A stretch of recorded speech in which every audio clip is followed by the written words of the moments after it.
လာပါရှင်ဒီနေ့ကတော့ day 50ဖြစ်ပါတယ်ရွှေစင်းဒါတင်ကန်းစာလေးတင်ပေးရဒီနေ့ရောဆိုတာ15ရက်မြောက်နေ့ဖြစ်ပါရင်နော်အရှိဗီဒီယိုမှာပေါင်းချင်းတွေတင်ပေးထားပါတယ်အချိန်ငယ်ဖြစ်တဲ့ day 1 2 3လည်းတင်ပေးထားပြီးဖြစ်ပါတယ်point တို့ရွေးတို့နားမလဲဘူးအလွတ်မရသေးဘူးဆိုလို့ရှိရင်ဒါရွှေစင်းအနေနဲ့ကတော့ day 1နဲ့ day 2ကိုတွားပြီးတော့ကြည့်စေချင်ပါတယ်ရှင် day 1နဲ့ day 2ကတော့ဒါအချိန်ငယ်လေးတင်ထားပေးတာဖြစ်ပါတယ်ဒီနေ့ကတော့ရွှေချိန်များကိုနှုတ်ချင်းဖြစ်ပါတယ်ရှင်ပေါင်းချင်းကိုတော့ရတဲ့လူကတော့ရလောက်ပြီးလို့မျိုးလေးပါတယ်ရှင်ဒီရွှေချိန်တွေကိုနှုတ်ချင်းကဘေးနေမှာသုံးဝင်လဲဆိုကိုကရွှေရောင်းဝယ်လုပ်မယ်ဆိုလို့ရှိရင်ဒါကြောက်ချိန်တွေကိုနှုတ်ရမှာအမှန်ကန်ပဲပေါ့နော်အဲ့လိုမျိုးလုပ်ရမယ်ပြီးလို့ရှိရင်ပေါ့နော်ကြောက်ချိန်ကိုလည်းနှုတ်ရမယ်ကိုကရွှေဝယ်မယ်ဆိုလို့ရှိရင်လည်းကိုဝယ်ရတာကြောက်တလုံးလေးစုပ်ကလေးဆိုရင်အဲ့ကြောက်ရဲ့တန်မိုးတက်တက်ပေးထားပြီးတာကြောက်တန်မိုး9000ဆို9000တသိန်းဆိုတသိန်းအဲ့လိုမျိုးပေးထားပြီးတာအဲ့ဒါကိုရွှေတဲကိုထည့်ပြီးတော့မှပေါင်းစရာမလိုဘူးကြောက်ချိန်ကိုနှုတ်ကိုနှုတ်ပေးခဲ့ရမှာဖြစ်ပါတယ်ရှင်ကိုကရွှေဝယ်မယ်ဆိုလို့ရှိရင်လည်းအဲ့ဒါလေးပြီးထားမှာဖြစ်ပါတယ်ကဲဒါဆိုလို့ရှိရင်ပထမဆုံးအနေနဲ့ရွှေသက်ဒီမှာတစ်ချက်6ပဲ9ရွေးတည်းကနေပြီးတော့မှ6ပဲနဲ့4ရွေးကိုနှုတ်ပြပြီးမှဖြစ်ပါတယ်ရှင်ကြက်ပဲရွေးရှိတဲ့ထဲမှာအငယ်ဆုံးကနန်းဖြစ်တဲ့ရွေးကနန်းနေစပြီးတော့နှုတ်မှာဖြစ်ပါတယ်9ရွေးတည်းကလွေးနှုတ်တော့ဒါတရွေးကျန်တာဖြစ်ပါတယ်ရှင်6ပဲနဲ့6ပဲကိုနှုတ်တော့ဒါ3ပဲကျန်တာဖြစ်ပါတယ်ကဲဒါဆိုတစ်ချက်ကတော့တစ်ချက်ပါတယ်ရှင်တစ်ချက်3ပဲနဲ့တရွေးရရှိမှာဖြစ်ပါတယ်နောက်တစ်ခုကြည့်ရအောင်နောက်တစ်ခုကတော့တစ်ချက်15ပဲ2ရွေးနဲ့ .50 ရှိပါတယ်နောက်တစ်ခုအလေးချိန်က6ပဲ3ရွေးနဲ့ .50 ရှိပါတယ်ရှင်ဒီနေရာမှာ point လေးတွေပါလာဖြစ်တဲ့အတွက်အနောက်က point ကိုအရင်စဉ်းစားမယ်ရွေးကိုခဏလေးထားလိုက်အောင်50တွေက50ကိုနှုတ်တဲ့ခါကျတော့ဒါ point 0ပေါ့နော်ဘာမှမကျန်ဘူးဒါဆိုရင် point ရပြီးသွားပြီဒါဆိုရင်ရွေးကိုနှုတ်မယ်နှစ်ရွေးတွေကနေပြီးတော့မှ3ရွေးကိုနှုတ်မှာဖြစ်တဲ့အတွက်ရွှေစင်တို့ကမနှုတ်တော့ဘူး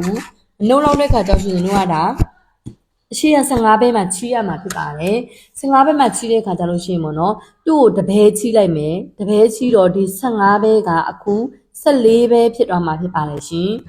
သူ့ကိုတပဲချီးမှဒီမှာတပဲပါတပဲပေါ့နော်တပဲဆိုမှရှင်တို့ကတပဲဆိုမှပေါင်းလိုက်လို့မရဘူးဘာလို့မရလဲဆိုရင်တို့ရွေးကိုအပေါင်းအနှုံအမြောက်စားလုပ်မှာဖြစ်တဲ့အတွက်ဒီတပဲကိုလည်းရွေးပြန်ပြောင်းရမယ်တပဲမှာရှစ်ရွေးရှိရဆိုတော့ကွာသိရဆိုတော့ရှစ်ရွေးဆိုမှတခါလေးပေါင်းလိုက်နေပေါ့နော်ရှစ်ရွေးနဲ့2ရွေးနဲ့ပေါင်းလိုက်တော့10ရွေး10ရွေးကနေ3ရွေးကိုနှုတ်လိုက်တဲ့ခါကျတော့ဒီမှာ9ရွေးကျန်မှာဖြစ်ပါတယ်ရှင်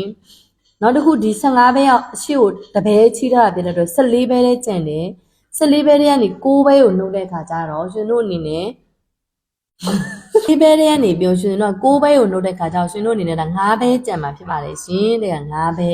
ကဲနောက်တစ်ခုတစ်ချက်ကတော့တစ်ချက်ပါပဲနော်ကဲတစ်ချက်5ပဲနဲ့9ရွေးရရှိတာဖြစ်ပါတယ်ရှင်ကဲနောက်တစ်ခုတွားရအောင်နောက်တစ်ခုကတော့ရွှေလေးချိန်5ချက်3ပဲ4ရွေးကနေပြီးတော့မှရွှေတို့က2ချက်နဲ့17ပဲနဲ့9ရွေးကိုနှုတ်မှာဖြစ်ပါတယ်ရှင်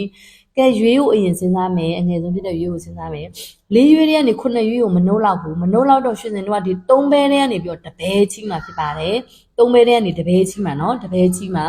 ဒါဆိုရင်3ပဲတွေကနေတပဲချီးမှာဖြစ်တဲ့ဒီ3ပဲက2ပဲပဲကျန်တော့ပါတယ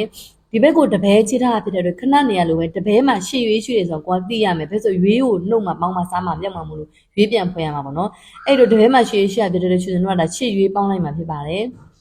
်တပဲချီထားတာနော်ကဲဒါဆိုရင်တော့ရှေ့ရွေးနဲ့4ရွေးနဲ့ပေါင်းတော့ဒါ12ရွေးဖြစ်ပါတယ်ရှင်12ရွေးဖြစ်ပါတယ်12ရွေးလေးကနေပြီးတော့မှဒါ9ရွေးကိုနှုတ်လိုက်တဲ့ခါကျတော့ရှင်တို့က9ရွေးကျန်မှာဖြစ်ပါတယ်ရှင်ကဲဒါဆိုရင် तू ကရှေ့ကိုတပဲချီထားပြီးတော့ तू မှာ2ပဲပဲကျန်တော့ရယ်နော်2ပဲလေးကနေဒါ17ပဲကိုနှုတ်မယ်မနှုတ်လောက်ပြန်ဘူးမနှုတ်လောက်တော့ဒီအရှိက5ချက်မှာရွှေစင်တို့ကတစ်ချက်တွားချီးလိုက်မယ်5ချက်ကသူ့ကိုတစ်ချက်ချီးမှာမလို့သူ့က4ချက်ပဲကျန်တော့မှာဖြစ်ပါတယ်သူကတစ်ချက်ချီးမှာပေါ့နော်ဒါဆိုရှင်တို့ကတစ်ချက်ချီးမှာဖြစ်တဲ့အတွက်တစ်ချက်တားမှာ16ပဲရှိတယ်ဆိုတော့လေကိုကသိရမှာဖြစ်ပါတယ်ဘာဖြစ်လို့လဲဆိုတော့ပဲချင်းပဲကိုနှုတ်ရမှာပေါင်းအောင်မြောက်အောင်ဖြစ်တဲ့အတွက်ပေါ့နော်ဒါဆိုရင် तू ကသူ့ရှယ်နေပြီးတော့တစ်ချက်ချီးမှာတစ်ချက်မှာ16ပဲရှိတဲ့အတွက်ရှင်တို့က16ပဲပေါင်းလိုက်မှာဖြစ်ပါတယ်ဒါဆိုရင်16ပဲနဲ့12ပဲနဲ့ပေါင်းတော့18ပဲပါရှင်18ပဲတန်းနေပြီးတော့17ပဲကိုနှုတ်လိုက်တော့ဒီမှာ18ပဲကျန်မှာဖြစ်ပါတယ် sorry 9ပဲကျန်မှာဖြစ်ပါတယ်ရှင်ကဲဒါဆိုရှင်တို့ကဒီမှာ5ချက်ကအရှိကိုတစ်ချက်ချီးထားတာဖြစ်တဲ့အတွက်4ချက်ပဲကျန်တော့တယ်4ချက်တင်နေ2ချက်ကိုနှုတ်တဲ့ကကြောင့်ရှင်တို့ကဒီမှာ2ချက်ကျန်မှာဖြစ်ပါတယ်ရှင်ကဲဒါဆိုလို့ရှိရင်ဒီလောက်ဆိုရင်ရလောက်ပြီလို့ထင်ပါတယ်နောက်ဗီဒီယိုမှာလည်းရွှေစင်ကဒီနှုတ်ချင်းဆိုတာကိုထပ်ပြီးတော့မှပြန်ရှင်းပြအောင်မှာဖြစ်ပါတယ်ရှင်ကျေးဇူးအများကြီးတင်ပါတယ်ရှင်နားမလည်လို့ရှင် CV မှာစိတ်ကြိုက်မေးလို့ရပါတယ်ရှင်